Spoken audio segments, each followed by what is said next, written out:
একটি চুরির ঘটনার তদন্তে নেমে চোরকে গ্রেপ্তার করলো হেমদাবাদ থানার পুলিশ। বাহারাইলের বাসিন্দা ধৃতের নাম গুলজার হোসেন, তার বয়স 28 বছর। সোমবার 5 দিনের পুলিশি হেফাজতের আবেদন জানিয়ে তাকে রায়গঞ্জ জেলা আদালতে পেশ করা হয়েছে। পুলিশ সূত্রের খবর, চলতি মাসের 17 তারিখ হেমদাবাদের বিষ্ণুপুরে পঞ্চানন রায়ের বাড়ি থেকে নগদ টাকা এবং সোনার অলংকার চুরি হয়। সেই ঘটনায় যুক্ত থাকার অভিযোগে রবিবার গ্রেপ্তার করা হয়েছে গুলজারকে। পঞ্চায়েত সমিতির কাজকর্ম পরিচালনা নিয়ে তৃণমূলের আভ্যন্তরীণ কোন্দল প্রকাশ্যে এলো মালদার রতুয়া 2 নম্বর ব্লকে।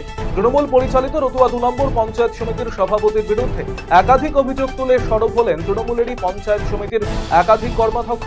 তারা দলীয় পঞ্চায়েত সমিতির সভাপতির বিরুদ্ধে অভিযোগ জানালেন দলের শীর্ষ নেতৃত্ব সহ জেলা প্রশাসনের বিভিন্ন মহলে।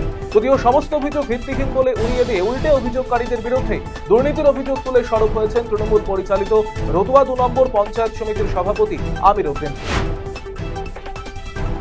4 দিন ব্যাপী মা মনসার জনকীর্তন অনুষ্ঠান অনুষ্ঠিত হলো হিরানন্দপুরের গোবর্ধন টোলা এলাকায়।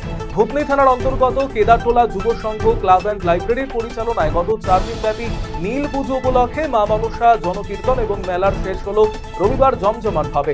শেষ দিনের অনুষ্ঠানে উপস্থিত ছিলেন মানিকচক বিধানসভার বিধায়ক সাবিত্রী মিত্র, মানিকচক কলেজের প্রেসিডেন্ট আশিস সিনহা, মানিকচক পঞ্চায়েত সমিতির সভাপতি পিঙ্কি মণ্ডল, উত্তর চণ্ডীপুর গ্রাম পঞ্চায়েতের প্রধান অর্চনা মণ্ডল সহ অন্যান্য ব্যক্তিবর্গ।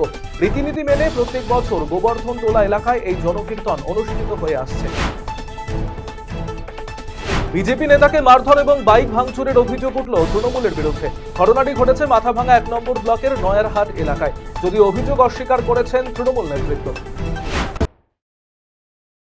মোটরবাইক দুর্ঘটনায় প্রাণ গেল এক যুবকের। সোমবার এই দুর্ঘটনাটি ঘটেছে করণদিঘি থানার সোহার এলাকায় জাতীয় সড়কে। স্থানীয় সূত্রে জানা গিয়েছে, করণদিঘি থানার টুনিভিটা গ্রামের বাসিন্দা রহিম সোমবার পাতানোরে শ্বশুরবাড়ি থেকে বাইক নিয়ে বাড়ি ফিরছিল। সোহার এলাকায় জাতীয় সড়কে তার বাইকটি নিয়ন্ত্রণ হারিয়ে দুর্ঘটনার কবলে পড়ে। পথচলতি মানুষেরা রহিমকে উদ্ধার করে করণদিঘি গ্রামীণ হাসপাতালে নিয়ে গেলে কর্তব্যরত চিকিৎসক তাকে মৃত বলে জানায়। করণদিঘি থানার পুলিশ মৃতদেহ উদ্ধার করে ময়নাতদন্তের জন্য রায়গঞ্জ মেডিকেলে পাঠিয়েছে। বাংলা ছবির দুনিয়ায় ফের একবার জায়গা করে নিচ্ছে অন্য ধারার একটি গল্প। আগামী 25শে এপ্রিল নিকটবর্তী সিনেমা হলে জায়গা করে নিচ্ছে বালুরঘাটের পরিচালক সন্নয় মৈত্রের বাংলা ছবি ভামিনী। পরিচালক হিসেবে এই ছবির মাধ্যমে আত্মপ্রকাশ তার। বড় পর্দায় বালুরঘাটের এক অপরাধ চক্র দমন ফুটিয়ে তুলবে অভিনেতা উমাকান্ত পাতিল, প্রিয়াঙ্কা তথাগতের এই জুটি। এছাড়াও বালুরঘাটের একাধিক মঞ্চাভিনেতারা এই ছবিতে কাজ করেছেন। গোটা বালুরঘাট জুড়ে ছবি শুটিং হয়েছে। সব মিলিয়ে ভামিনীর শুভ মুক্তি ঘিরে প্রতিকার প্রহর গুনছেন সিনেমা প্রেমীরা। 25শে এপ্রিল SVF এ ছবি দেখার সুযোগ পাবেন রায়গঞ্জের মানুষ। মালদা জেলার গাজলে এলেন রাজ্য শিশু সুরক্ষা কমিশনের এক প্রতিনিধি দল। রবিবার সন্ধ্যায় তারা এসে দেখা করেন গাজল থানার পুলিশ প্রশাসনের সঙ্গে। কথা বলেন গাজল থানার কতগুলি পক্সো মামলা রয়েছে তা নিয়েও।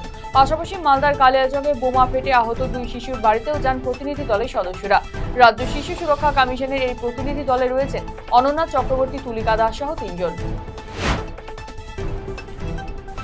গুজবে কান না দিতে গাজল ব্লকের শাহজাদপুর অঞ্চলে লক্ষ্মীপুর এলাকায় প্রচার চালালো তৃণমূল। গাজল পঞ্চায়েত সমিতির সভাপতির উদ্যোগে বিভিন্ন এলাকায় সাধারণ মানুষের মধ্যে শান্তির বার্তা পৌঁছে দিতে প্রচার চালানো হয়।